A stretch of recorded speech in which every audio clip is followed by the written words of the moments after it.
Keller, VandeBogert, and he's speaking about the stable cohomology and Koszul duality.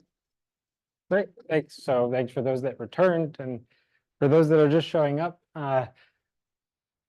So yeah, lots of background on polynomial functors was given in the first part of the talk, but I will at least introduce some notation, just so we're all more or less on board.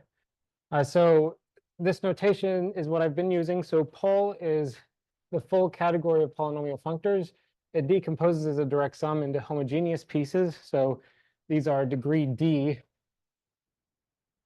polynomial functors.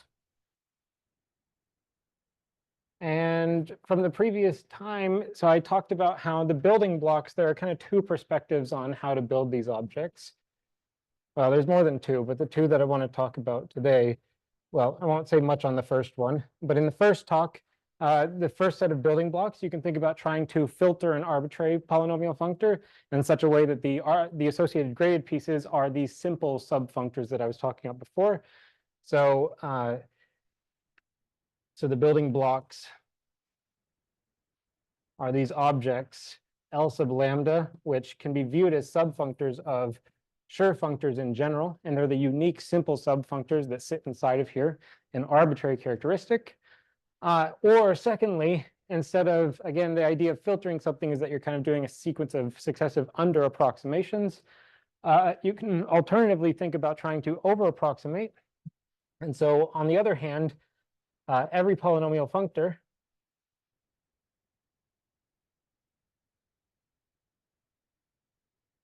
admits, and really this is an equivalence, a resolution by tensor products of divided powers.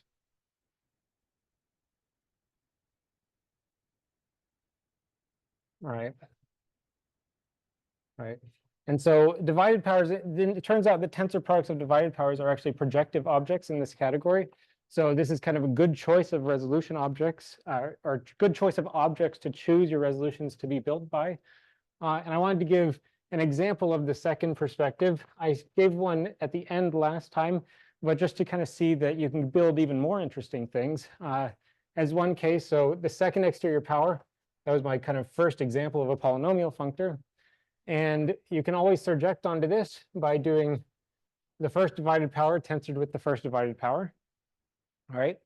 And then the kernel of this map, it is well known, or you can compute it yourself, is actually the second divided power. So in other words, the second divided power embeds into the tensor square as all the symmetric tensors as opposed to the anti-symmetric tensors. And if I mod out by all the symmetric tensors, it turns out there's a natural surjection onto the exterior algebra. So the second exterior power in this case. And so my resolution is this thing.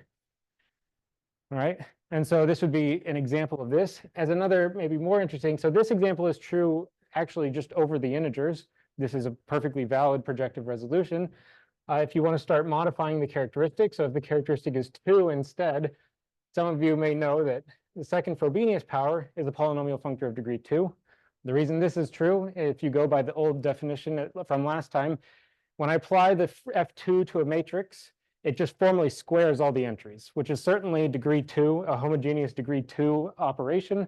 And so this is degree 2, but we, by this, it should have a resolution by tensor products of divided powers. And so it's kind of interesting to actually work out how to do this. And so it turns out that the second divided power actually surjects onto this. One way to see this is that you just dualize the inclusion of F2 into S2, or take the Kuhn dual of this to dualize this. F2 sits inside of here as the perfect squares. So if I dualize this fact, I get that the divided powers surject onto F2. So that's where this map is coming from. And then the kernel of this map is actually the second exterior power. Right. So this is, I'm modding out by all the square-free monomials to get all the things that are perfect squares, basically. And then this is not a tensor product of divided powers yet, but then I can just splice this resolution onto this to get an actual resolution by divided powers. So this tells me that I have a complex, an exact complex of the form 0, D2, back to D2, to F2, right? And so the resolution of the second Frobenius power is instead this portion, right? Which is kind of interesting. I won't say too many words on this, but this complex is actually minimal in some sense, which is a little bit hard to describe, but you cannot cut this down to be any shorter, which tells you that F2 actually has projective dimension 2 over the category of polynomial functors. So there's actually a measure of projective dimension here as well using this. Okay. Is there a notion of self-duality here? In what sense, I guess? Self-duality of the D2's, yeah, that's the problem. D2 dual is really, the question is what is dual? And in the category of polynomial functors, you don't want to literally take duals. What you typically want to do is take this Kuhn dual that I mentioned last time, where you insert a dual on the inside and the outside. And so that operation is typically denoted D2 with like an O. And in this case, this is the same thing as taking the second symmetric power. And so yes, there is actually a nice duality, but the duality thing that you should be taking is actually the Kuhn dual and not the classical one. Yeah. So then Yeah, F2 dualizes to itself in that case. Yeah, you know this is true. Actually, there's one perspective to see this is that last time I mentioned this is L2. This is the unique simple subfunctor of highest weight 2. And so if I take the Kuhn dual of this, then it's also a simple subfunctor of highest weight 2. So it must be the same thing, basically. So there's only one way to get it here. Yeah.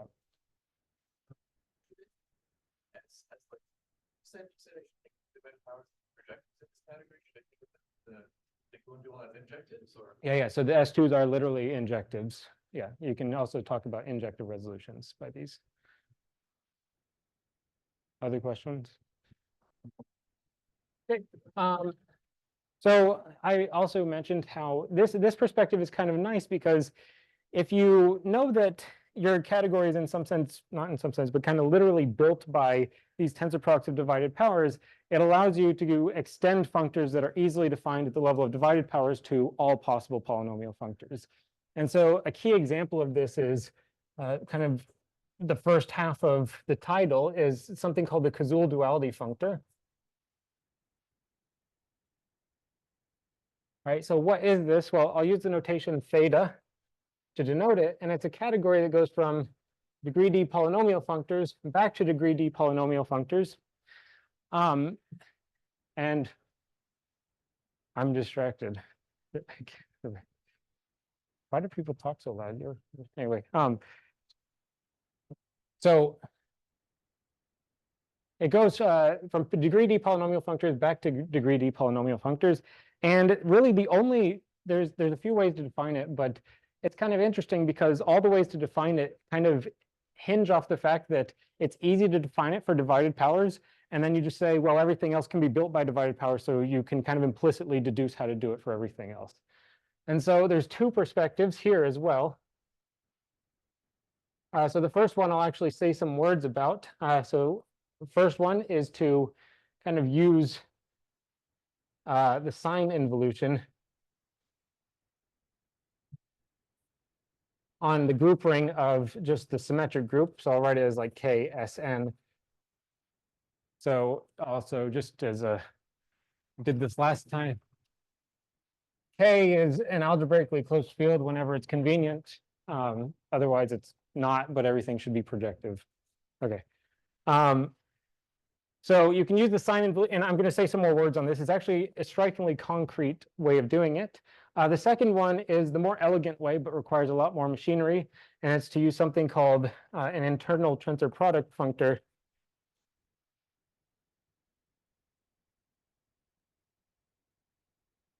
On something called the divided power category. So there's both the divided power functor, but there's also a category of divided powers.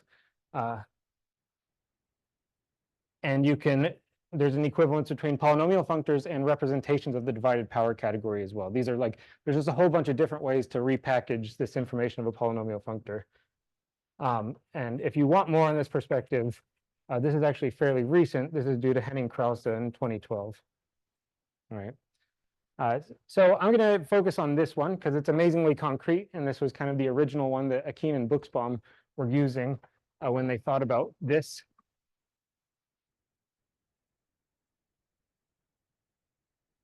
And so at the level of objects, what is this functor? Well, again, it's this interesting thing where it's convenient to define for divided powers. So what I'm going to do is I'm going to say, okay, theta defined on some divided power, so d to the alpha. By the way, d to the alpha, this is my shorthand for d alpha 1 tensor d alpha 2, so on and so forth. All right, I'm just going to define it to be wedge alpha, where I'm using the same notation, but I'm not going to rewrite it. So that's wedge alpha 1, tensor wedge alpha 2, and so on and so forth. All right, great. But telling us something at the level of objects doesn't really give us anything about the functor itself. We also need to say how it works on maps. And this is a little bit more interesting. And so what you instead do is you say, okay, let's pretend, since I can build everything using morphisms of tensor products of divided powers, I'll just tell you how to define the map when I have a map between tensor products of divided powers. So let's pretend I have something, d to the alpha, and I'll do a really concrete example right after this. It's like amazingly, interesting and simple to compute. So let's pretend that I have something here. I have a morphism between tensor products of divided powers, and I want something here. Okay, well, there's a straightforward way to do this. What I can do is there is a map from here to here, a surjectment. Well, let's just say there's a map from here to here. That's all I need. And then there's an inclusion going backwards. So the induced map here comes from just following the top part of the triangle, or of the square. It's not a triangle. Anyway, from the top part of the square. And so let's just see an example. So this is, let's say that we're going to get this data. So I want this, and then we're going to do something to it. So as an example, let's say that there's a map like this.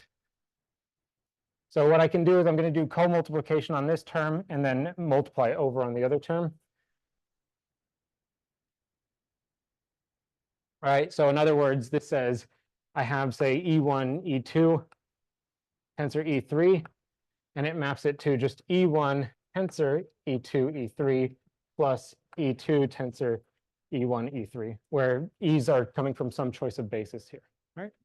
And so I want to get, if this transpose functor is defined, I'm trying to get something that goes from wedge 2V tensor V to V tensor wedge 2V. Right? And the question is, how do you do this? Well, you first use this to get a map on tensor powers. Oh, wait, I already used that board, so I'll move over here. Wait, so. Yeah. So this is a covariant thing? Yes, yeah, it's covariant, which is kind of interesting because it's called a Koszul duality functor, but it's actually covariant. Yeah. And so what you're going to do is, let's say that in this case, it should be the third tensor power. I'll just do V tensor with itself 3 times. Okay. Then I want to look at the map that goes here. This is the natural map that I'm claiming already exists. Oh, V tensor D2V. And then I'm going to re-include that back here to get an induced map. And so what does it end up being? Well, I'm just going to follow along. There's kind of a distinguished basis choice that works here. So if I take this element and I follow it up above, well, I'm going to write my diagram in the opposite order of what I have. If I follow it up, then this maps to E1, E2, tensor E3. And then if I follow it sideways with the map that I've already been handed, it's what I already told you it has to be, that thing.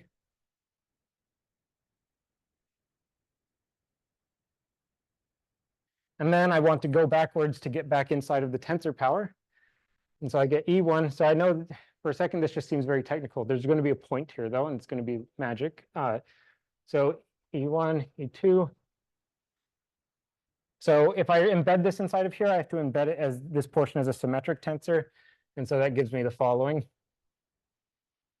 So that's what this portion is giving me. And then the second portion coming from here is E2 tensor E1 tensor E3 plus E2.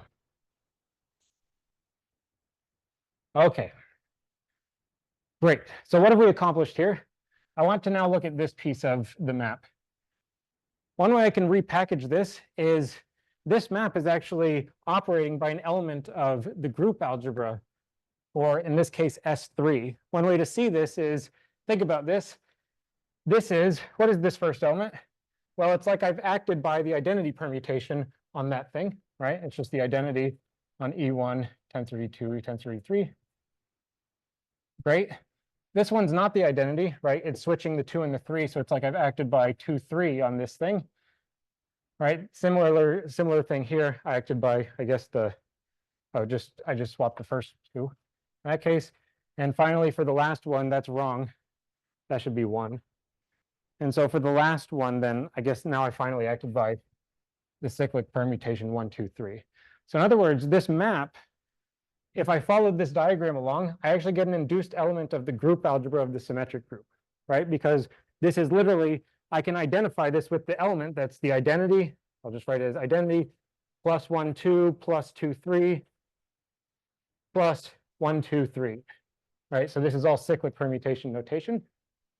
And then what I then do is I apply the sign involution to this, which just multiplies everything by the sign of the permutation. So now I'm going to write it like this. So apply sign. The sign of the identity permutation is still just 1, but then these transposes all get a negative sign instead. And minus 2, 3, and then plus 1, 2, 3. All right. And now the part that I'm going to not do all the details for because I've already done enough is that group algebra element can be seen as the image of kind of the opposite situation, but with exterior algebras instead, right? So that part is, I'm being a little hand wavy on purpose just because it's actually a little indirect to prove that that's always true. But as a punchline, the map that is induced, so this tells us that theta of this thing, whatever it is, V tensor D2, is actually the map that is the same at the level of exterior powers. What it's going to do is it does co-multiplication on this term and then recombines one of the factors with this term. And that's actually exactly what the map is giving. And this is actually a general phenomenon that it converts these things. This kind of map where you do co-multiplication and then recombine by multiplication is what's called a place polarization operator. And basically, the Koszul duality functor always converts place polarizations for divided powers into the corresponding things for exterior powers, right?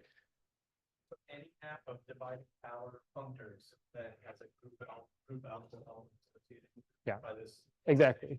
And in fact, yeah, really what this is just coming from is that if you look at, let's suppose the space is big enough dimension, if you look at Hom GLN, this actually is the same thing. This is really like a consequence of the double commutant lemma. This really is the same thing. It's just the group algebra KSD in this case.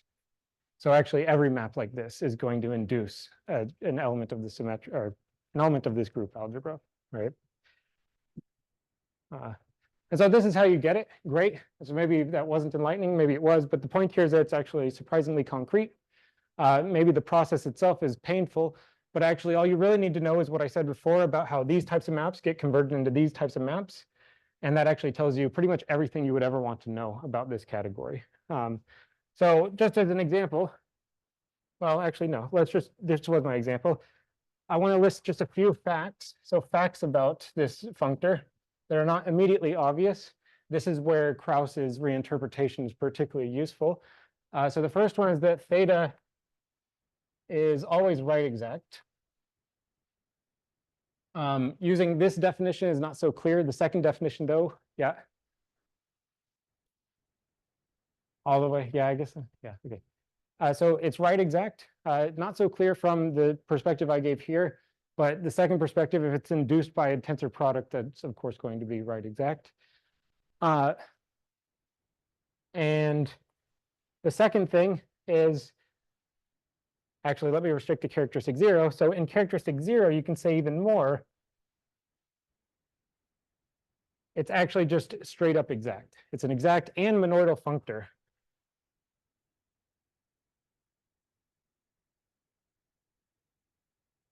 On the category of polynomial functors.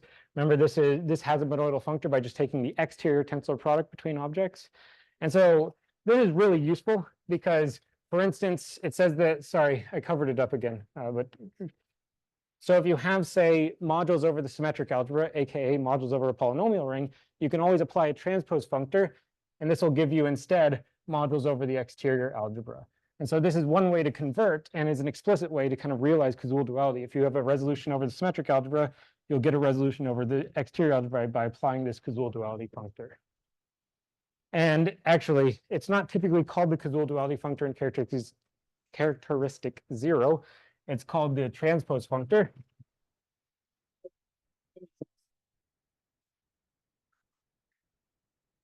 Well, kind of, yes. Like if I take a complex over here and Yeah. just take image. Yeah. But the thing is that, oh, no, it's not. Yeah, what you're saying is, yeah, no, actually is not the same thing in that case. Yeah, well, BGG is in many ways, it's actually a little nicer. It's more general because you don't have to have any kind of extra group action, right? This is assuming that the complexes is really a complex at the level of polynomial functors. So BGG is stronger from that perspective. You don't need any kind of equivariance, but it's also weaker from some other perspectives, it turns out.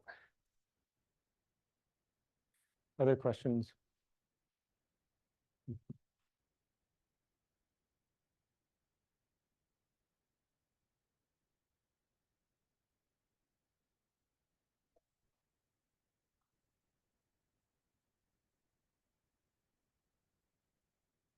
Wait, which way is left? Wait, what, that? No, the top right, that's it. What about it? What am I pointing at? All the sum of things. Oh, this thing? Yes.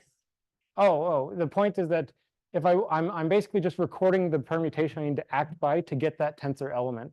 So what do I need to act by on 1, 2, 3 to get 1, 3, 2? I need to act by the permutation 2, 3. Yeah. Right? And so I'm just recording the data of what permutation I acted by in order to get that tensor. And then since the output was the sum of all of those, I can represent the map as the sum of those corresponding permutations, which is exactly an element in the group algebra. Does that make sense? Like the fact that they are exactly those permutations. They don't have to be always those ones, basically. Yeah, but like depends by the. Yeah, but these inclusions are canonical, and actually you can even prove that they're the unique ones that they have to be. If you're preserving equivariance, those are the only choices. Yeah. Yep. Sorry, just to make sure that so perhaps something else that accepted that applies. Exactly. And that's where the right exactness is crucial, where we just need a presentation and then we can define it on the other things. So actually, that's what I wanted to do an example of after talking a little bit more about the characteristic 0 case. So again, we're still in characteristic 0. I mentioned last time how the polynomial functor category is generated by just all the Schur functors S lambda, where lambda has size d, right? And at the level of objects, this Koszul duality functor is also just better known as the transpose functor, because at the level of these Schur functors, which are our generators, all it does is it applies that transpose operation to the partition lambda there. And so this is why it's typically called the transpose functor in characteristic 0, because it's literally just transposing the argument on the Schur functor. In positive characteristic, it's a little more subtle. And so let's actually do an example.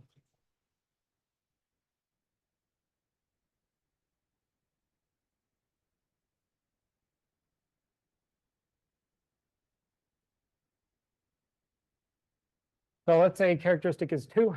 2 is roughly my favorite characteristic. So most of my examples are going to be in characteristic 2.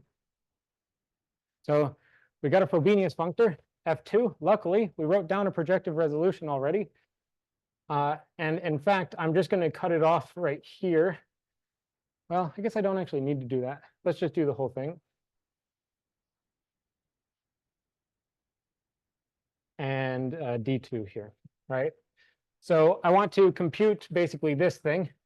If I want to compute theta applied to this thing, I need to just compute theta to the present, or I just need to apply theta to the presentation. As what I said before, we know that it converts it into this type of thing. But since this is multiplication here, it actually gets converted into multiplication on the exterior algebra, which is interesting because multiplication on the exterior algebra is surjective, right? So whatever this is presenting, this actually has to be 0. This tells us that theta of F2 is actually just 0. But that's not the full information, right? It's a right exact functor, so it has some left-derived functors as well. And so we can compute the left-derived functors. So in this case, you have exterior power. And what are the problem objects that'll always contribute to the homology here? So this one's still an injection. So there's no homology here, but there's going to be new homology here. And it's actually not hard to eyeball. So think of the things that will get mapped to 0 under this multiplication. Yeah, so it's all the things that have perfect weight. So for instance, if I just look at everything of the form E tensor E, this maps to 0 over here, right? But there's no way that I can realize that as being in the image over here, because this only has things that have square free weights, quote unquote. So nothing could ever map to this element. So this is a homology element that is not killed. And when I take homology, this actually tells us, I'll write it like this, that L1 of theta applied to F2, if I'm only looking at the things that are perfect squares, quote unquote, here, that's literally the same thing as the second Frobenius. So we pick up a new copy of the Frobenius, it's just in a different homological degree now. So we have no L0s, theta of F2 is 0, but it suddenly gets transported to homological degree 1, right?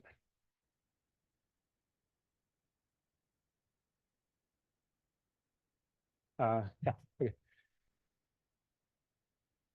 And so this is an open question in general, actually, which is, well, the open question is compute these higher derived transpose functors or higher derived Koszul duality functors.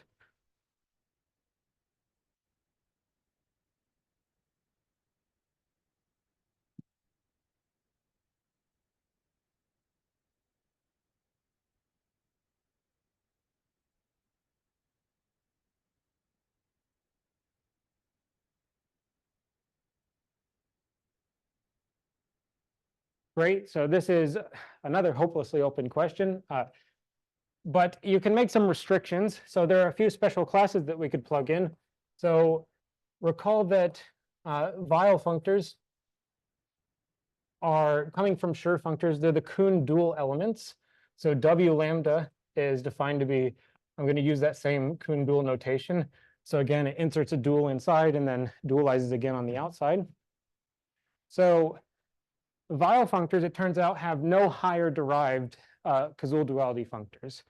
So in this case, so if you do L theta of W lambda, there's no higher ones, and you only get a degree 0, and it acts like the classical transpose functor, except it takes a Weil functor and it turns it into a Schur functor instead.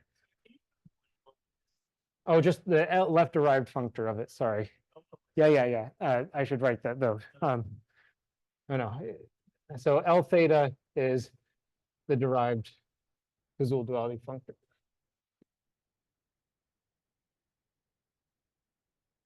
Yeah, sorry. In general, yeah, if you have a complex of polynomial functors, the output's going to be a complex on the other side. And so in this case, so it's kind of interesting here. So L theta applied to Weil functors is well behaved. There's no higher ones, and it behaves like the it behaves like the classical transpose functor, with the caveat that you should turn the Weil module into, or the Weil functor into a Schur functor. All right. On the other hand, you could ask for kind of going the opposite direction, and this is a problem. This kind of goes against the grain, quote unquote. I will say this is a wide open question.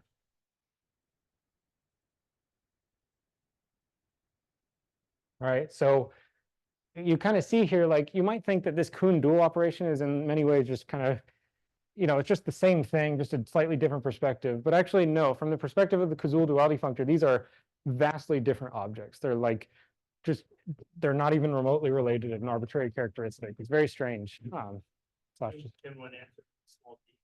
For small d, yes.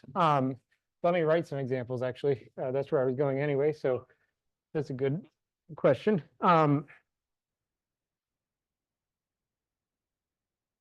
So in this case, for instance, L theta of symmetric powers, SD, is known.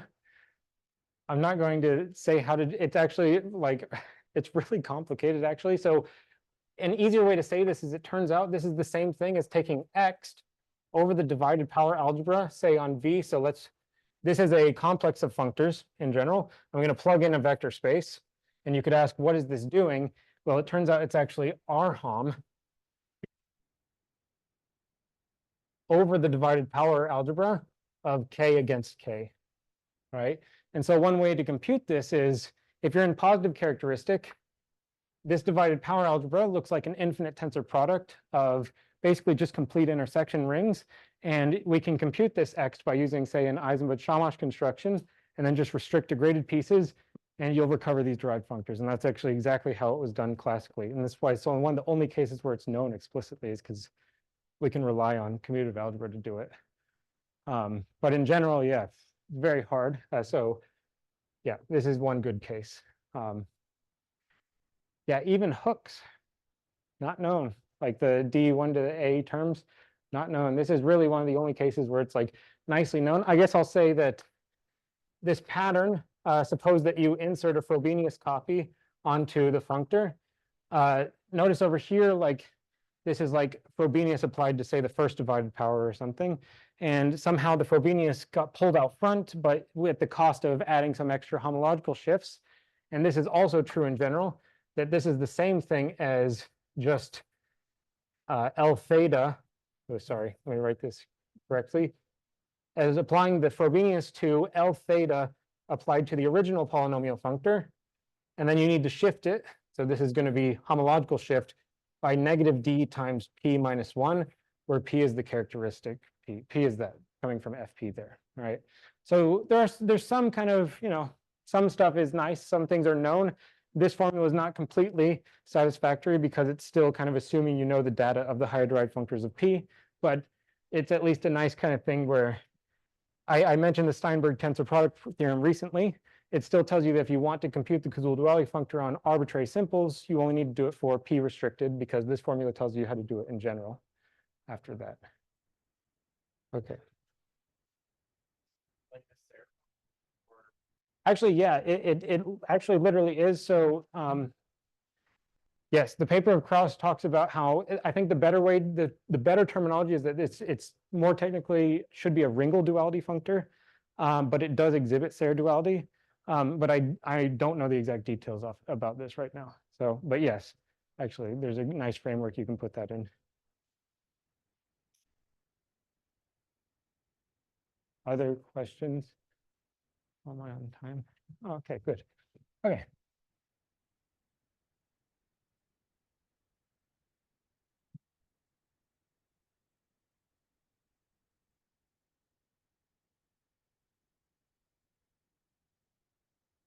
Okay. What was I doing? Oh yeah, so this is the first part of the first half of the title. Sorry, it's the second half of the title now that I think about it. But the first half is going to be the second half of the talk. Duality, right? So stable cohomology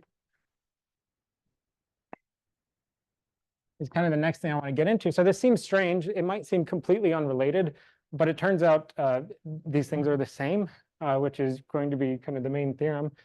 But stable cohomology is the following. So it's based on the following theorem that Claudio and I had proved a bit ago now. I'll say, I don't know, whatever, say something like that. And it's the following. So my notation here is that omega is going to denote the cotangent bundle on projective space. And for certain purposes that I won't get fully into, but I'll just say our motivation was we were looking at certain stability properties when looking at this cohomology of line bundles on a flag variety. We noticed that there was some strange stability that tended to happen. And then we also noticed that as a consequence, there should be kind of a similar stability that happens on projective space. And to be more precise, it's the following. So let P be any polynomial functor of degree D. So this is not a complete departure from what we were talking about, but it is going to be slightly different in flavor for a second. So if I take any polynomial functor, then I can consider the following. So let V be a vector space with dimension of V greater than or equal to the degree of the polynomial functor. This should be kind of a hint that there's something weird going on here. This was also the condition needed to get the equivalence between polynomial representations and polynomial functors, which is not really a coincidence, it turns out. Then, if I take the cohomology on projective space of this polynomial functor just applied to the cotangent bundle,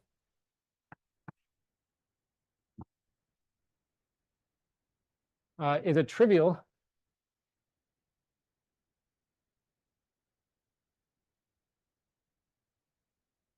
and in fact, it doesn't depend at all on the input vector space V.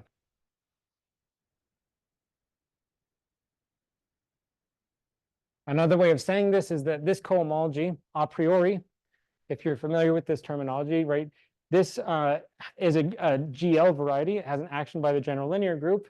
The cotangent bundle is an equivariant vector bundle, so you would expect that this cohomology is a representation of the general linear group. You might expect that it's an interesting representation of the general linear group. It turns out that will never happen. It's always just going to be a direct sum of copies of K with no interesting group action, assuming this condition, of course, that's relevant.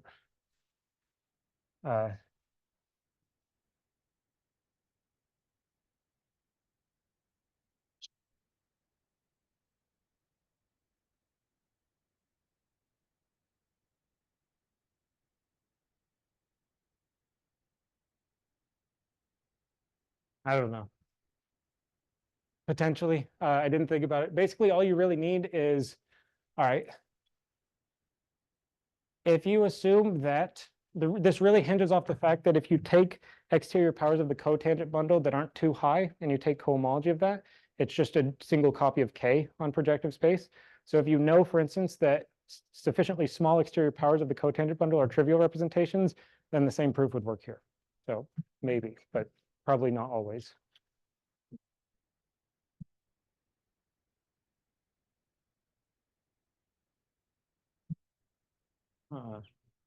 Yeah. Okay. So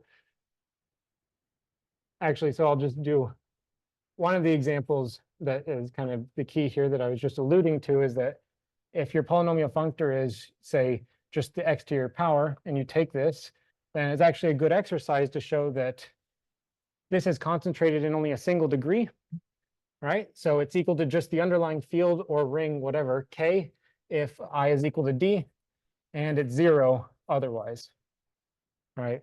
And the point is that if V is at least D, this description doesn't depend at all on V. So in other words, the stable cohomology is just this thing K and actually doesn't depend on V, right?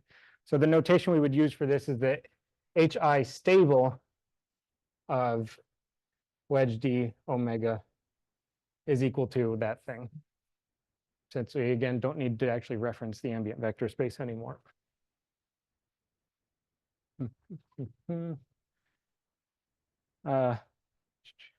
We also showed that, here's an interesting one.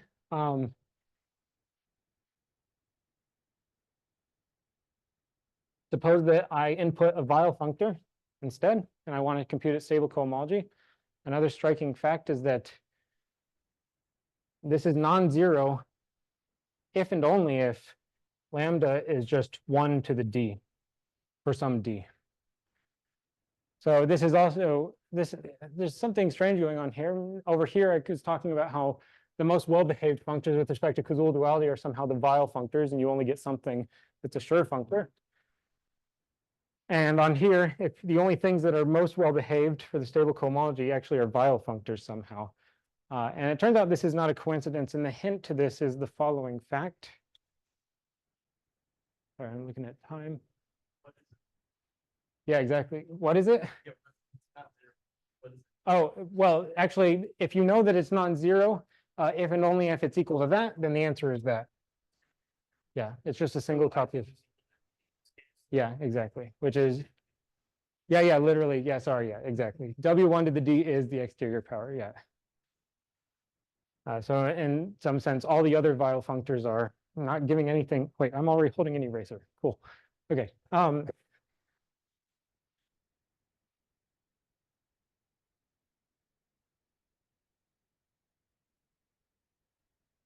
But here's the interesting hint then, is let's consider the following. So I'm going to take the stable cohomology, and I'm going to look at the divided power, say the dth divided power.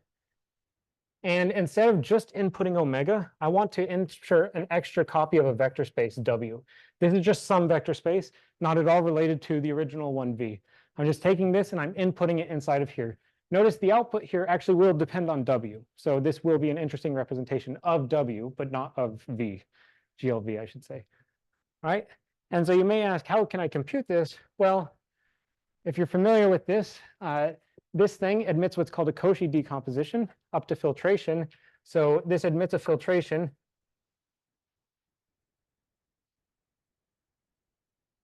with associated graded pieces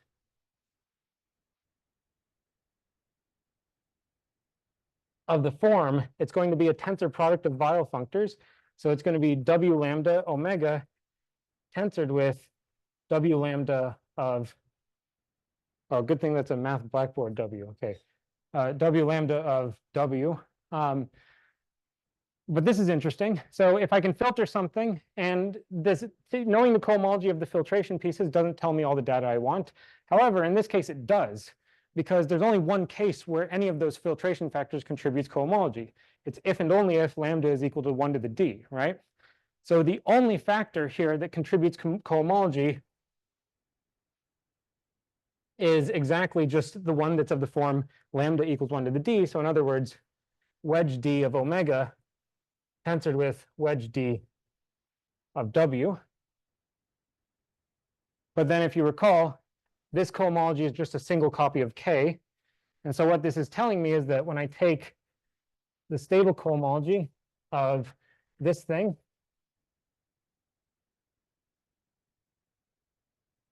it's just the same thing as just taking, and I'm going to put a shift on it just to make things nice. It looks like just the dth exterior power of W shifted by minus d. But if you recall, this is awfully reminiscent of the Koszul duality functor. It's basically saying I can take a divided power, and if I input a copy of the cotangent bundle inside of it, and then take cohomology, it acts like the transpose functor. And in fact, that's the main theorem, that they're the same functor. So I'll write that.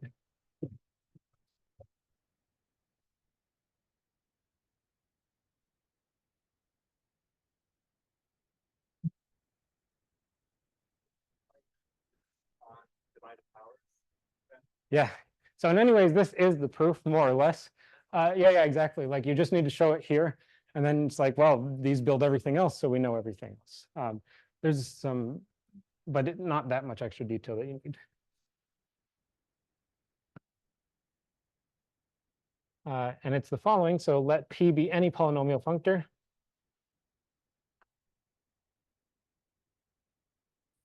I should have just said in Pol D. I'm just going to write that. And I'm going to consider the following functor. So pretend like I kind of bolded this, but it's not hypercohomology. I'm going to define the following functor associated to P. And what it does is it takes as input, so it's going to be a functor vec k to vec k. And it inputs a vector space W. And then on the other end, it just computes all the cohomology. Well, in this case, the way I've written it, it's the ith cohomology. Actually, let me put, no, I'll still put an I there. It's fine. HI.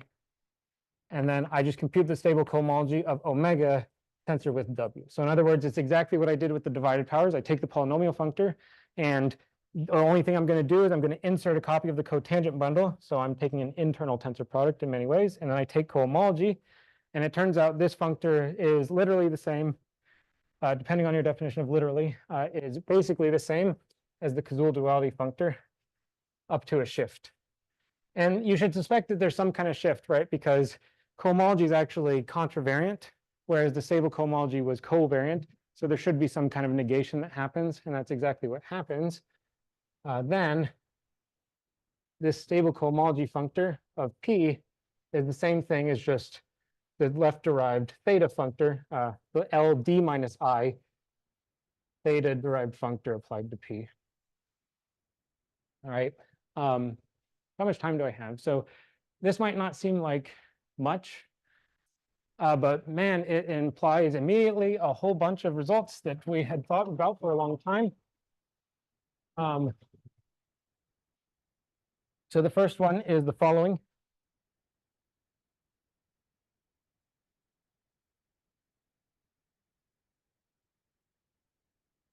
So I can talk about Schur functors freely because we've mostly seen them. So if I look at the stable cohomology, fix a partition lambda and look at this stable cohomology. Now, based on what I was saying before about this is literally taking the derived functor L d minus I theta, and then I apply it to P and then plug in a copy of K. That's what this is doing. Nobody knows how to do this at the moment. However, there's something slightly interesting that happens, which is you can look at the partition and then you can start to pad it with extra ones. So if I start adding ones, so on and so forth, within some finite range, I can still compute the same stable cohomology, and you can ask what happens. And from the very small amounts of evidence that we had, / some special cases that we knew, it turns out that this cohomology might be going crazy as I continue to add ones, but it turns out it's not going completely crazy. It's actually periodic, and the period is some power of the characteristic. So how should I write this more precisely? I'll just write a corollary, which is that